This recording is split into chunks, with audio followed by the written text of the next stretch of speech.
Tonight on Cougar News, an event shines the light on a tragedy that many college students face. Santa Clarita City Council discusses a bill that is causing a controversy throughout the country.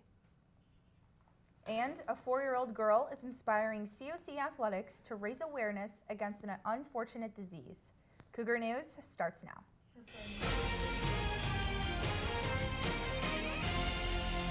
This is Cougar News. Hello everyone and welcome to Cougar News. I'm Audrey Hickson. And I'm Jaylene Aguilera, and here's the latest from the Cougar Newsroom. Last week, COC held an event that was meant to shine a light on a second leading cause of death among students. Cougar News reporter Kayla Brown brings us more about what COC is doing to raise awareness on this issue. One of my former students committed suicide. My uncle actually committed suicide. The best friend of my daughter committed suicide. I lost my childhood friend to suicide. And I lost my husband's cousin to suicide. I lost my uncle to suicide. It's called Shine the Light, and it's for suicide prevention. Actually, suicide is the second leading cause of death among college students. Each one of these lanterns represents a student who has killed themselves. I believe we have 1,100, and I think that is how many students kill themselves each year. My daughter, I have 3 children, and my last one just died of suicide. She was a very bubbly, happy child, at least on the outside. I knew she was struggling, but I just never expected this to happen. And so this was a chilling reminder, just to see all those lanterns. Hopefully, people will learn just by seeing this and seeing the magnitude of how many people have been affected, that they'll be able to start implementing that in their own lives and saying that, something's off, that they need to talk to somebody, get some help about it. What we hope is that people that may be thinking about suicide or know somebody that is thinking about suicide comes and gets help. That's probably the main thing. But we want to draw attention to the fact that this is a common problem with colleges throughout the country, and we want them to know that there's professional help available here at the college where they can talk about whatever they're distressed about. We try not to, say, well, if I had done this, she could have whatever, because we don't know. Those are unanswerable questions.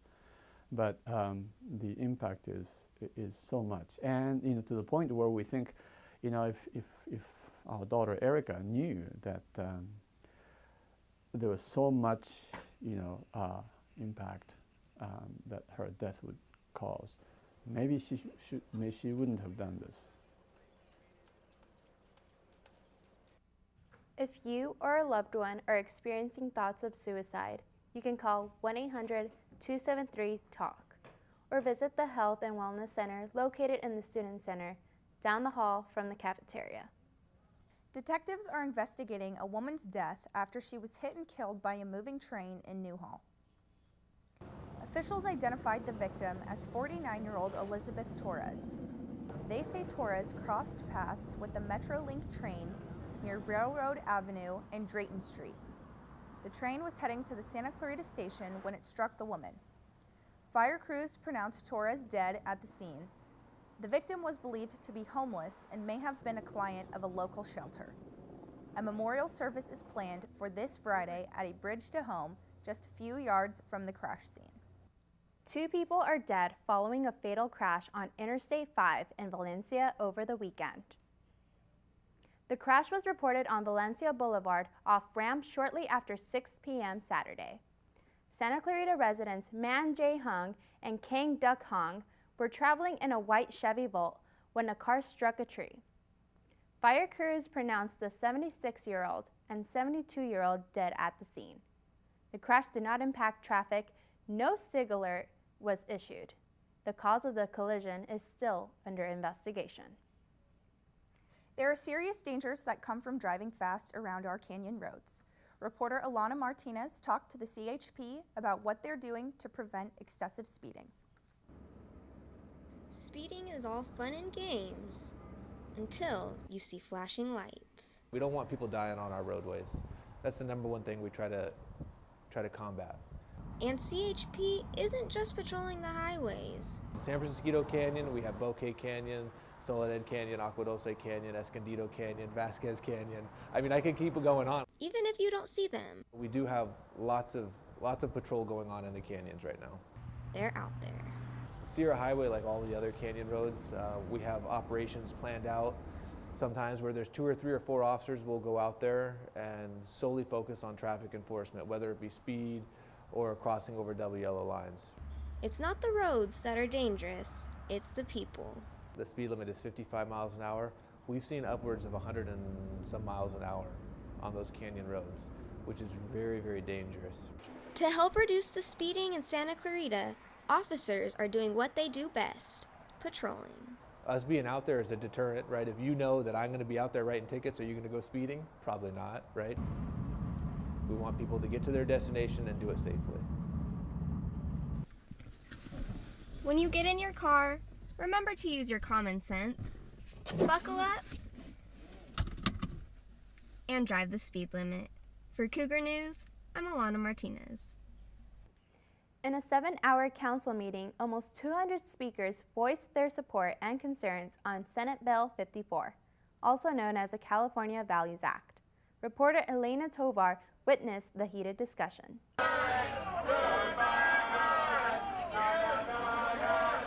Crowded, tense, loud. Santa Cruz City Council meeting was exactly this. A handful of speakers gathered last Tuesday to show their support or opposition on Senate Bill 54. You want to go after criminals, go after the banks that practically ruined our economy. This council's vote can destroy my entire life. I don't want them to take away my family. My entire life would be ruined and I'm in fear. Before the meeting started, people gathered outside to protest. A bill that limits cooperation by local law enforcement with federal immigration authorities. This forces officers to go into communities when on the lookout for immigrants who are a danger to public safety. We don't want to be like the model sanctuary city, which is San Francisco, where you're dodging needles and condoms and people are defecating in the streets and the cops have to sit back and they can't do anything. Council members voiced their opinions after hearing the public speak. This discussion we're having here tonight belonged in Washington, D.C. It did not belong before a city council who's in a generalized city that has no hope of any impact on how any of this is handled. But we are here to make some policy and at least let those thoughts be known. We ourselves are going to say to Sacramento, enough is enough. Then I'm okay with supporting this and moving forward. So I'm going to ask my fellow councils to join me in moving forward with an amicus brief in support of the U.S. government against California. This resulted in a 5-0 vote to oppose the bill.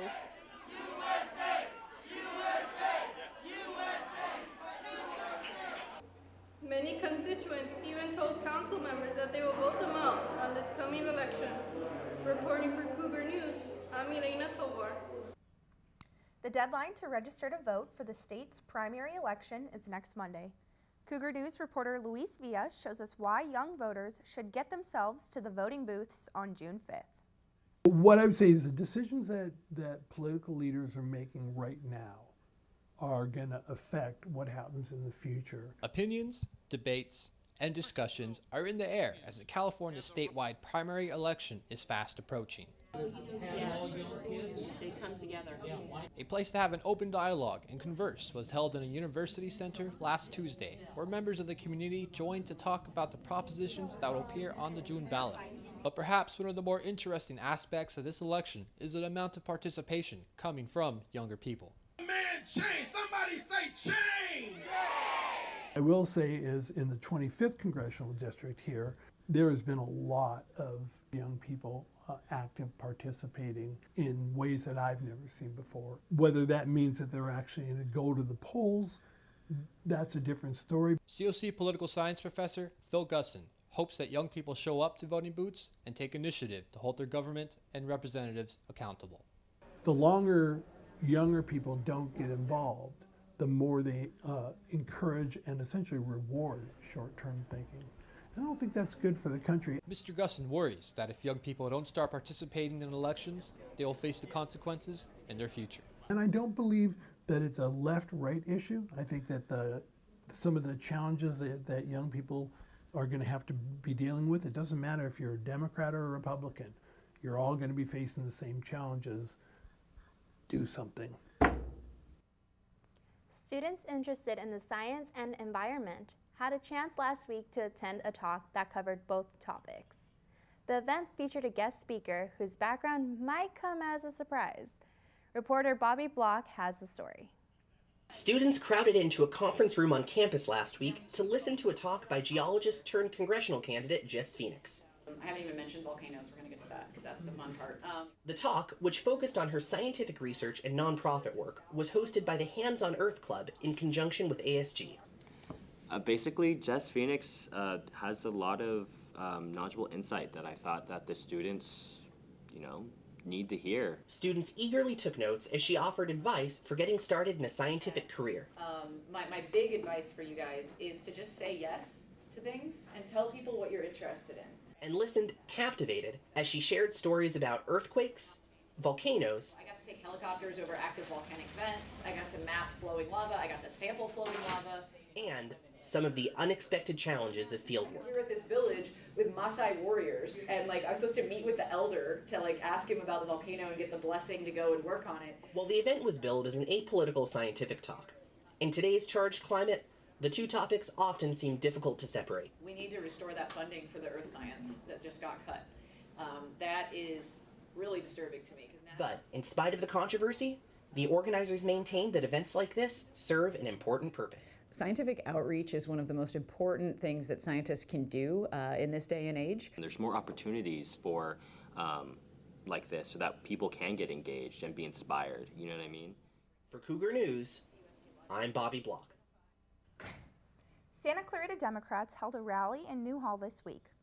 The group gathered after the City Council voted to oppose a state law limiting cities' cooperation with the federal immigration agencies. Two of the three competing congressional candidates attended the event, and a third candidate sent a representative. The speakers stressed the need for unity in the face of a well-funded incumbent. Many voters remain undecided, citing the fact that all three major contenders take similar positions on the issues. Many questioned who will succeed following the primary. I want to vote for the candidate that I think has the best chance of beating Steve Knight. That's who I want to vote for.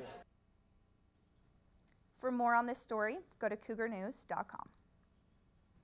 What's this I hear about girls being allowed in Boy Scouts? Aren't Girl Scouts already a thing?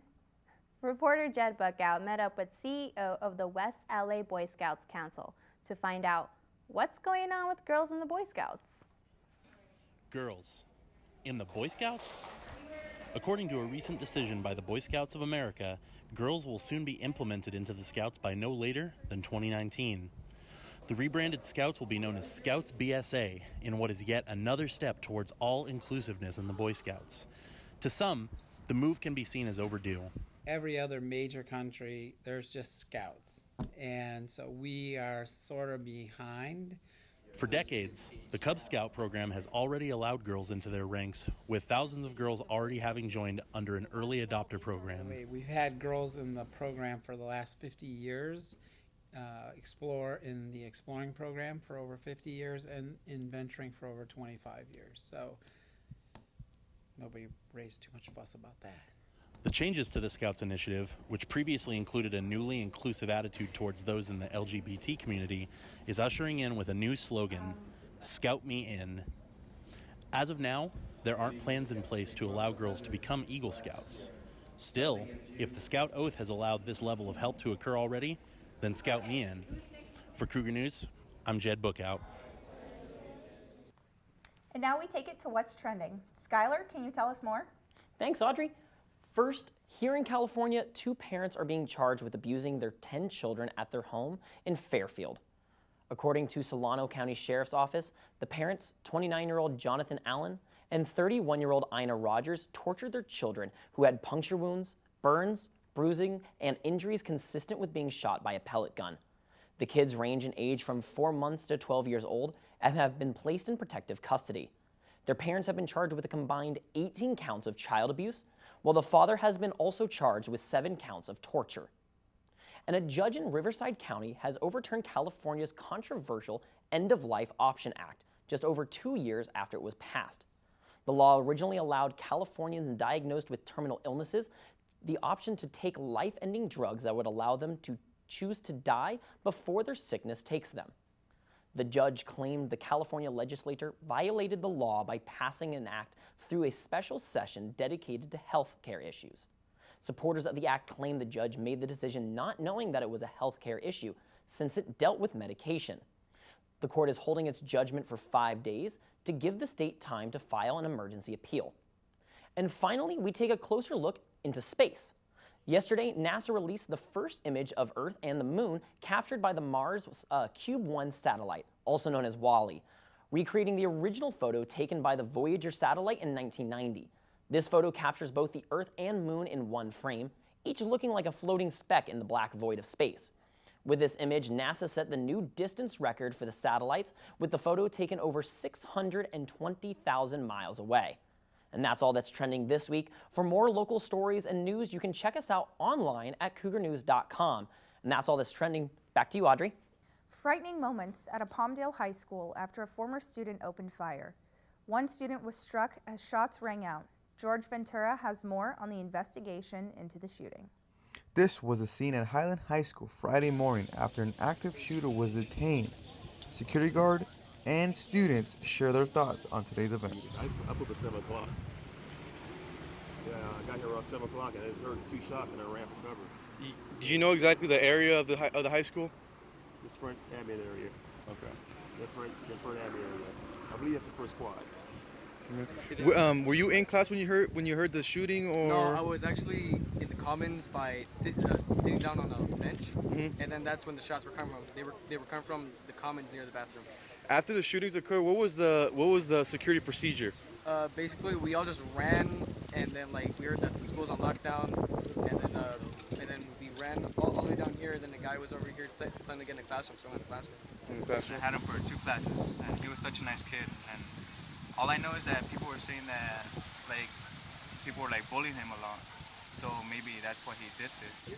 After a couple hours of being on lockdown, the students were finally released to their teachers and their parents, greeted with hugs of relief. Oh my God.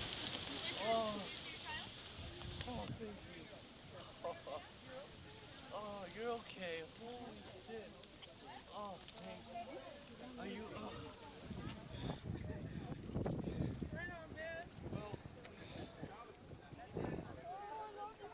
For Cougar News, I'm George Ventura. Coming up next on Cougar News, we take a look at some venomous creatures that are rattling the community. And COC Athletics is supporting 2 former Cougar athletes as their daughter fights against an acute form of cancer. Stay tuned. The American Red Cross urgently needs blood and platelet donations and asks donors to schedule an appointment to give now. Every 2 seconds, someone in the United States needs blood. Your blood donation is critical and can help save lives. Please, schedule an appointment today. Download the Blood Donor app, visit redcrossblood.org, or call 1-800-RED-CROSS today. You can make a difference.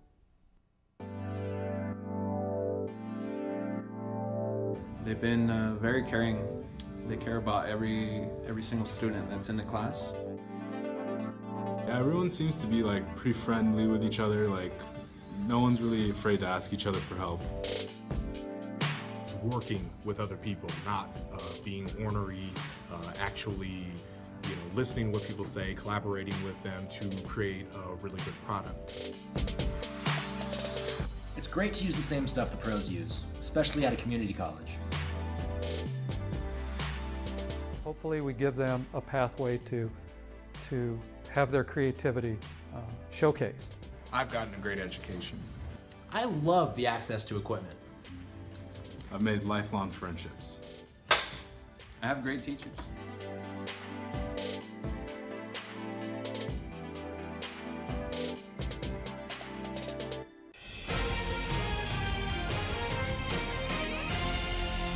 This is Cougar News. Welcome back.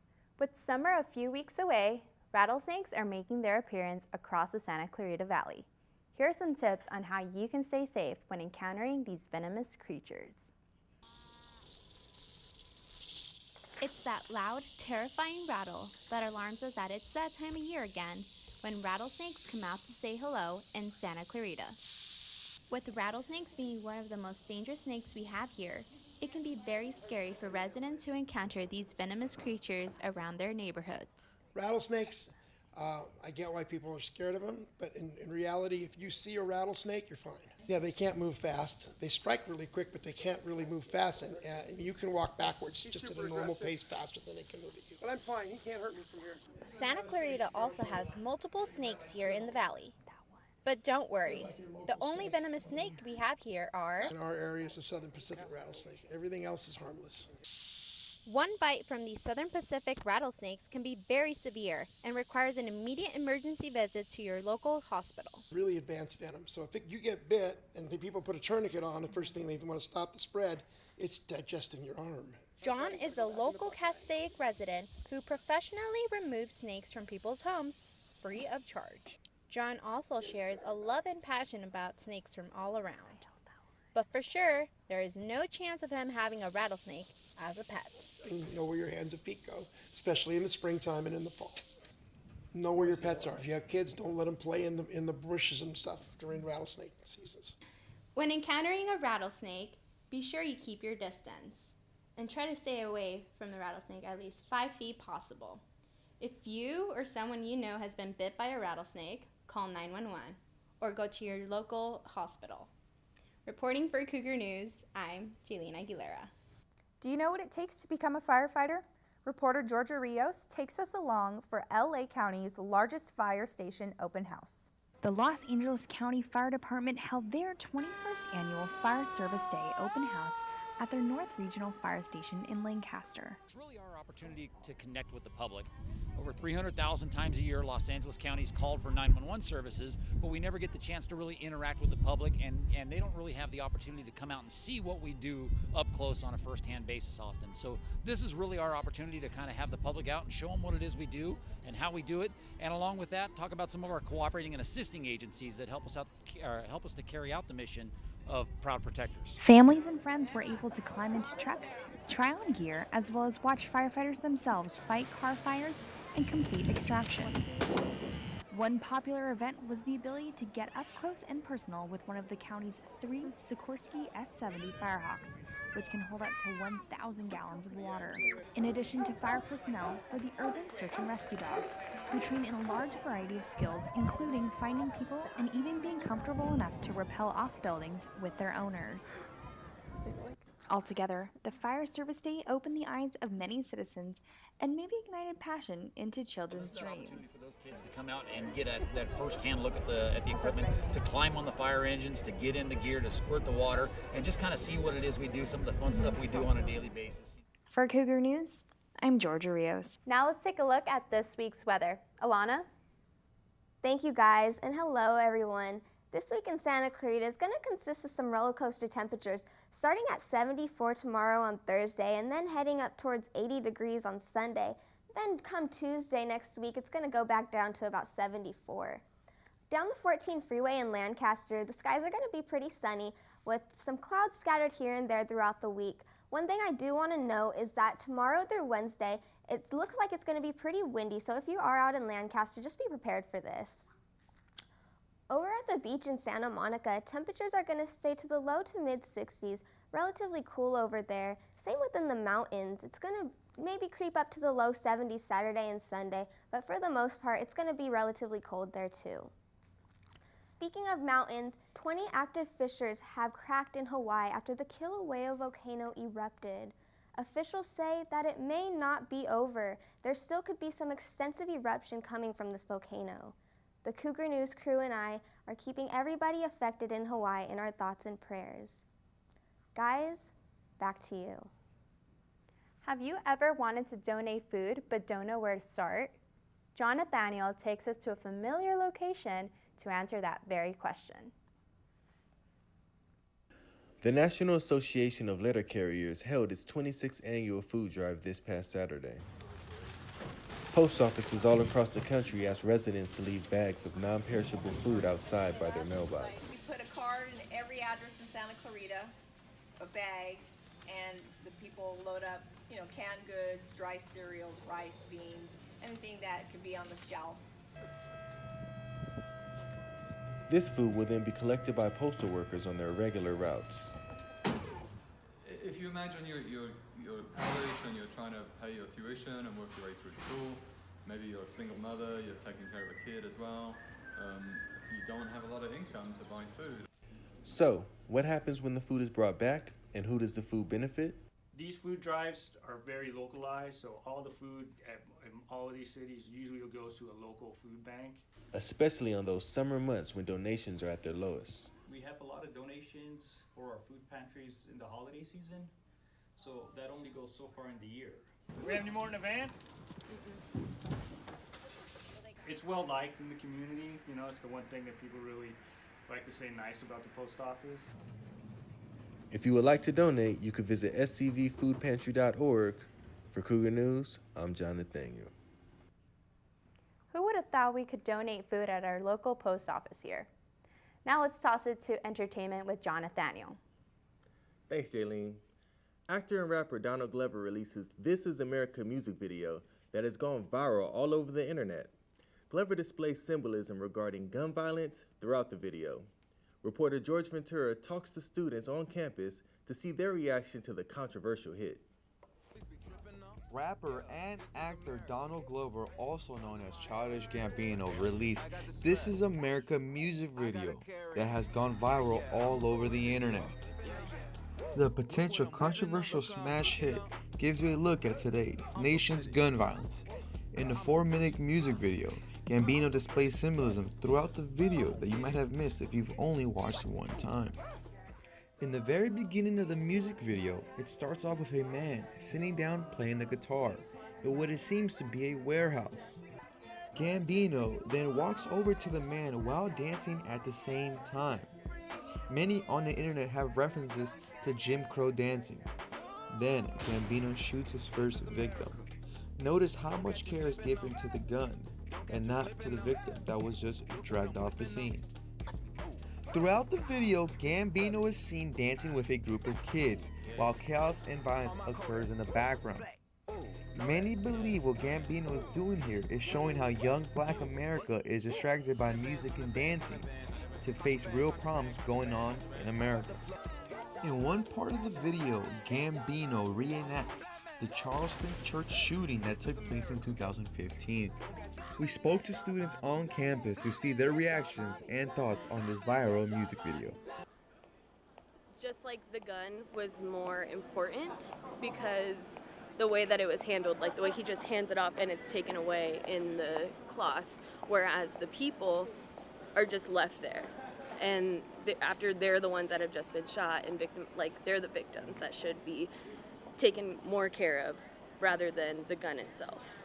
Because Black people are not, their lives aren't valued as much by a lot of America, and you could see that by when he had the AK and he shot the whole choir. How he has no shirt on with the pants, some typical slave stuff that they would wear. That's what I think he's trying to prove in that no shirt. This person's dead. This person isn't innocent, but you don't want to forget the fact that this person was unjustly attacked. So I took that away. I thought that was really good. This Is America has hit #1 on the Billboard Hot 100. For Cougar News, I'm George Ventura. A celebration of the best in country music and craft beer attracted many Santa Clarita residents to Central Park on Friday. Country music stars Billy Currington and Low Cash led the crowd of thousands in song at the 2018 Barbecue and Beer Festival. Gloomy skies and a light rain didn't dampen the mood on this day. The concert featured some of the band's best hits. Low Cash's Chris Lucas and Preston's Breast involved the crowd by bringing multiple children on stage to sing and dance. Emotions ran high as the group played a new single dedicated to Route 91 victims and survivors, as well as our country's military and first responders. Georgia-born Currington ended the show with his #1 hit, Good Directions, before giving high fives to the crowd. The festival spanned 2 days with plenty of barbecue, beer, and tribute bands. From scoring Nickelodeon shows to acting in Where's Waldo spinoffs, guest speaker Emilio Palame told students of his journey as a musician. Like whenever they turn their heads, it'd be like dum dum dum dum dum. Like there was always Telling the story behind the sounds he produced as a composer for Nickelodeon, Emilio Palame explained the challenges of being a musician. His journey through music was maybe not very traditional, but it was definitely more modern and like an interesting take on how someone would go through the music industry and be a success.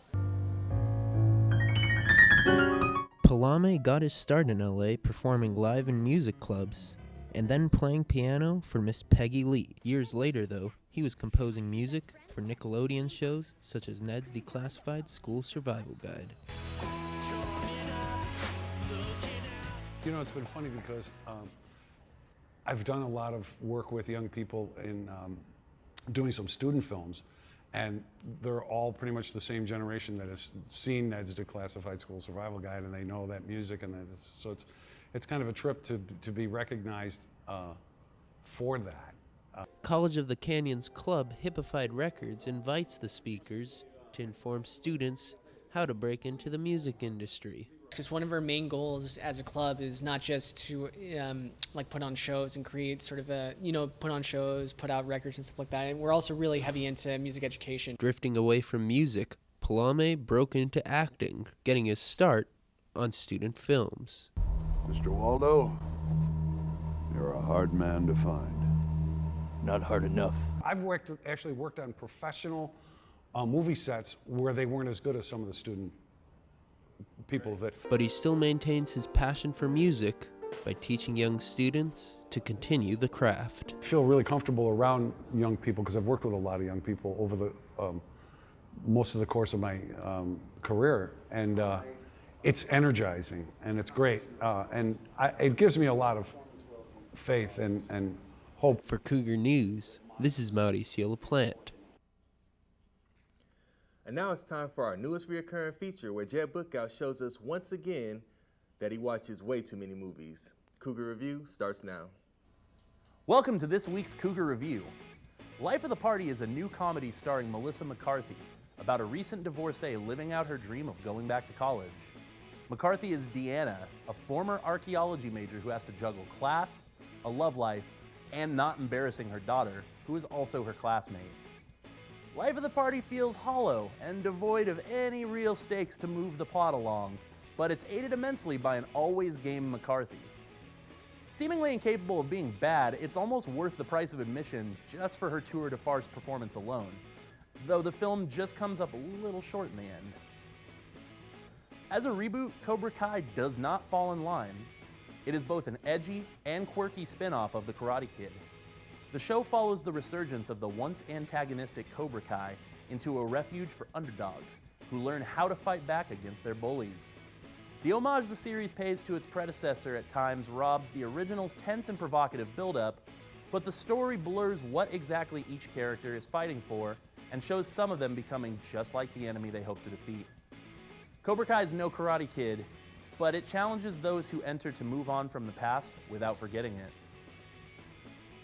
For all the adrenaline junkies who just don't feel like leaving home today, John Woo's got a treat for you. The action legend's newest film, Manhunt, is out now on Netflix with all the gunfights, jet ski chases, dramatic dove flight, and convoluted plot points you'd ever need in an action film. Manhunt doesn't make any sense, but it doesn't have to when it's just so much fun. If you're a fan of similar nonsensical nerve explosions like the Fast and Furious movies or Face Off, you're not going to want to miss Manhunt. Hey, and that's it. Tune in next week on the Cougar News YouTube for more. Back to you guys. That last movie looked pretty exciting. That's it for entertainment. Back to you guys. Thanks, John.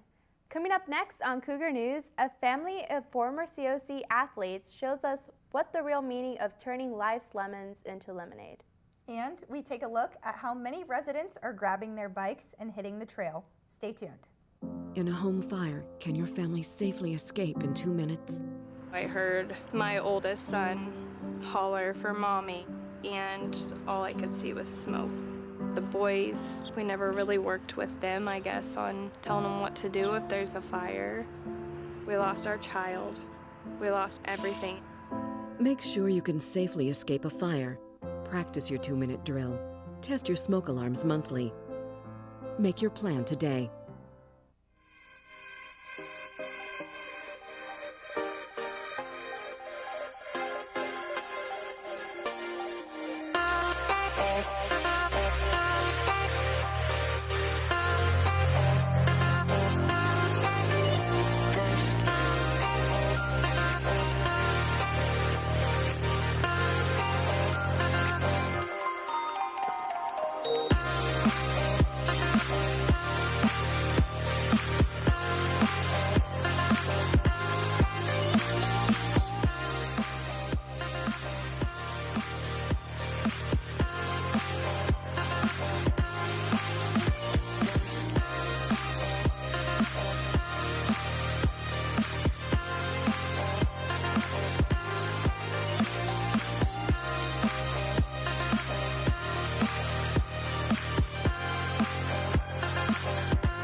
College of the Canyons creates possibilities. It's a gateway to opportunities. A place where students learn they can believe in themselves. Behind every possibility at College of the Canyons are the people. Together we focus on achieving success, one student at a time. That focus is a reflection of what we value.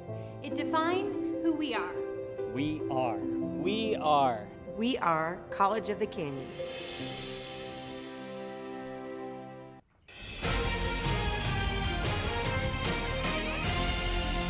This is Cougar News. Welcome back. 4-year-old Kaylin Anderson is taking on a tough situation with a smile on her face. With the support of COC Athletics, her and her family are turning life's lemons into lemonade. Reporter Michelle Lutz shares her story. Dr. Kaylin. A little girl with a big heart. How may I help you? Who was about to start preschool, but is instead starting chemo. On Thursday, June 15th, we went to get her a physical, and the doctor had mentioned that some things looked a little bit weird, but not to worry about it, and she ordered labs. It wasn't until that night that they came in and formally diagnosed her with leukemia. Kaylin has ALL, acute lymphoblastic leukemia.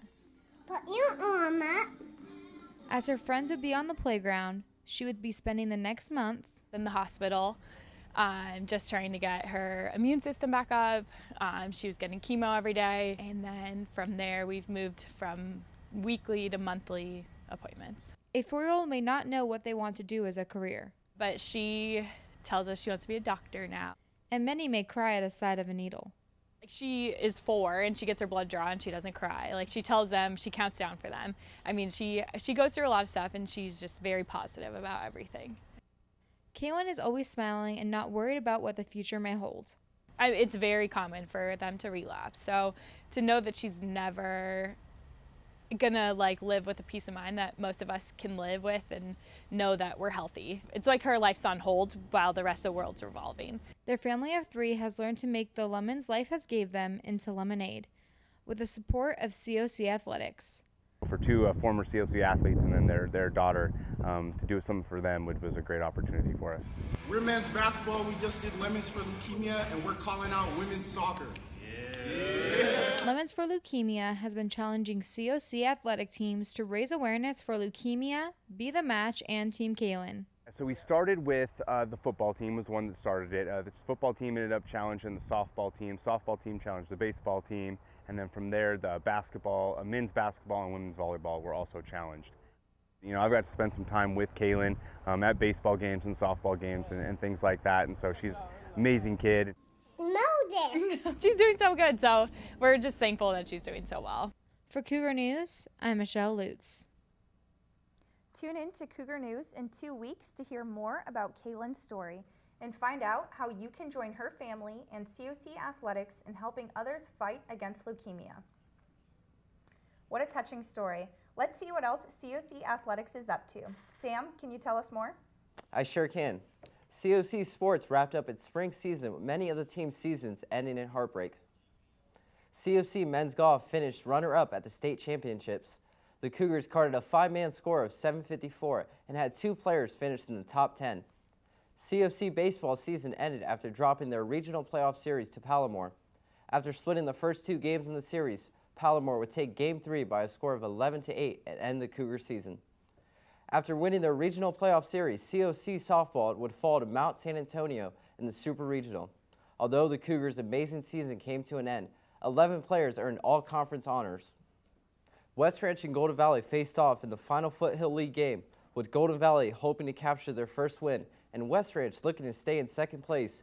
Both teams were looking to come out on top. The Wildcats would give all the Grizzlies could ask for in their final Foothill League game. West Ranch would use their whole lineup to provide their offense, with 6 players batting runs in. On the mound for the Wildcats, Cade Nicole would pitch 5 innings, allowing 2 hits and 0 earned runs. Evan Gelati would finish the game with 2 RBIs and help the Wildcats get a 7-2 victory over the Grizzlies. With the win, the Wildcats finished in second place in league with an 11-4 record. The Hart Indians and the Valencia Vikings extended their rivalry on the baseball field for the final league game of the season. The Indians would jump on the Vikings early, scoring 4 runs in the first inning and never looking back. The Vikings did not do themselves any favor early on. They would give up 2 runs off wild pitches to the Indians. On the mound for Hart, Ryan Carolon would pitch an absolute gem. He would pitch all 7 innings, striking out 8 and allowing 1 earned run. The Indians would come out on top by a score of 7-1 and secure another Foothill League title. The COC boys track team had an outstanding season, and even with some bumps along the way, the team still placed in the CCAA state track meet. Reporter Deani Ellis has more. On your marks.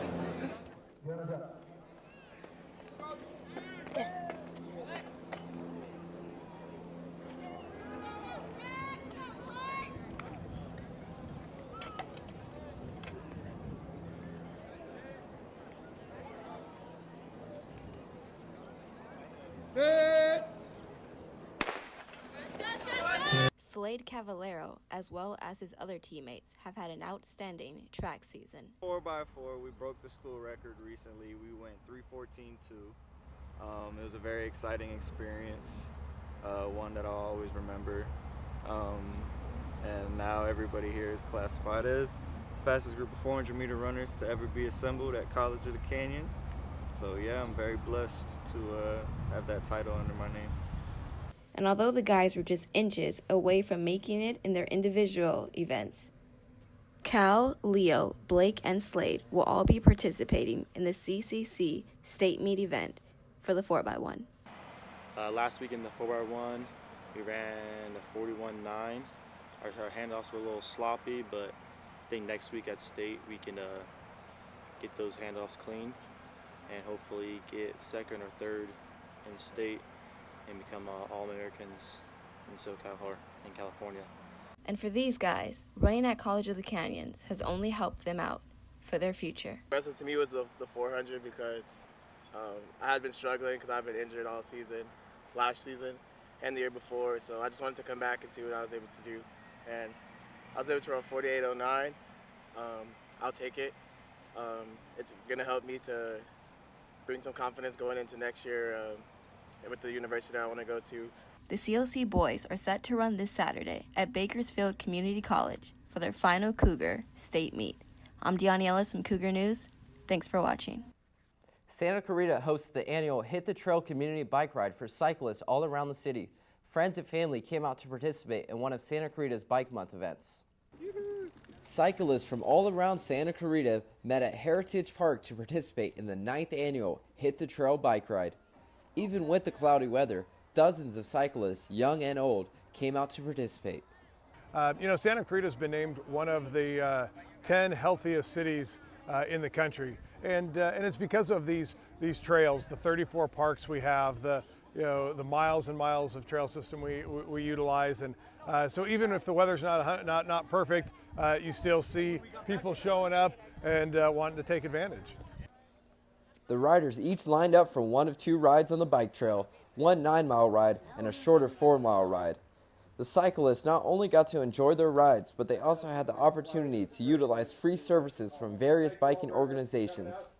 Seeing the families take advantage of the events is something that's important to us, because Santa Clarita is also one of the most family-friendly cities in the country as well, and it's events like this where that people really like to hear about and like to participate. With Santa Clarita home to a variety of bike trails, cyclists have utilized 115 miles of bike paths and bike lanes across the city during Bike Month. With Cougar News, I'm Sam Delgado. Looking to pick up a summer hobby? Reporter Nick Adante gets the details of the upcoming mountain bike racers in Santa Clarita. It's inevitable to get around Santa Clarita without climbing some mountains. And what better way to take advantage of the landscape than a good bike ride? Mountain biking is a fun, thrilling, and sometimes dangerous hobby that is taking over our hills. Greg Flanagan is at the heart of the local scene. Greg founded Pedal Fest. Pedal Fest is a midweek grassroots family race series. So we have over 20 classes. We have 12-year-olds and 75-year-olds on the course at the same time.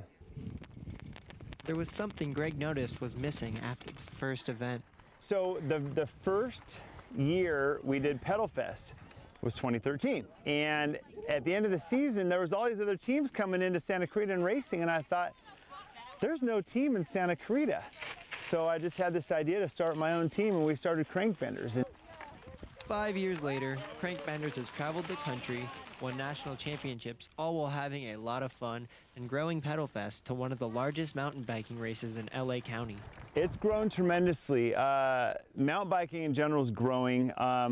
We see 200 to 250 people a week on average, which is pretty good. Pedal Fest starts Thursday, May 24th. You can sign up at pedalfest.com or visit East Walker Ranch to watch the fun go down. Racing for Cougar News, I'm Nick Adante. And that wraps it up for sports. Back to you guys. As graduation approaches, many students are preparing to take the next step in their lives. But before they do, they must open their wallets to get a cap and gown. A new program on campus is easing the sticker shock to make commencement more affordable. The Office of Student Development hosted a grad fair in the Student Center this past week, providing students with the essentials to prepare for the big day. The event allowed the opportunity for those to purchase their cap and gown, check the spelling of their name on their diploma, and RSVP for the honor graduate reception and commencement. I've been here for like 4 years, so I'm like excited to get out of here. The COC bookstore, as well as the tables set up throughout the atrium, had a variety of merchandise to purchase to celebrate all students' successes. Commencement is an exciting time for many graduates, but for some, the cost of purchasing a cap and gown prevents them from participating in the ceremony. To provide an opportunity for all students who want to participate, regardless of their economic situation, the Bookstore Committee, ASG, Graphics, and Non-Credit have partnered to create the new Cap and Gown Loan Program. This is so that they can still participate in graduation and still, enjoy the experience. The service is available to all graduating COC students who self-identify a financial need that would prevent them from participating in the commencement, or students who are not a part of the EOPS program. Even though it's super celebratory, it can be really expensive. And so the Cap and Gown Loan Program, what that does is it allows students the opportunity to apply for a program where they can loan out a set of a cap and gown, use it for the ceremony, and then give it back.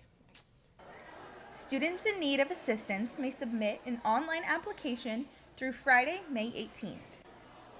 For students who just want to help, cap and gown donation stations will be available at commencement to help students in the coming years.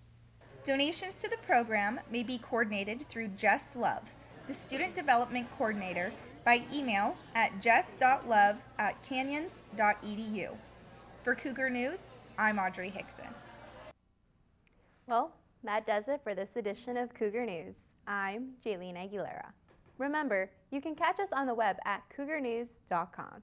And I'm Audrey Hickson. You can also send us news tips and story ideas to our Twitter handle COC_Cougar News and follow us on Facebook, YouTube, and Instagram. Have a great night, everybody.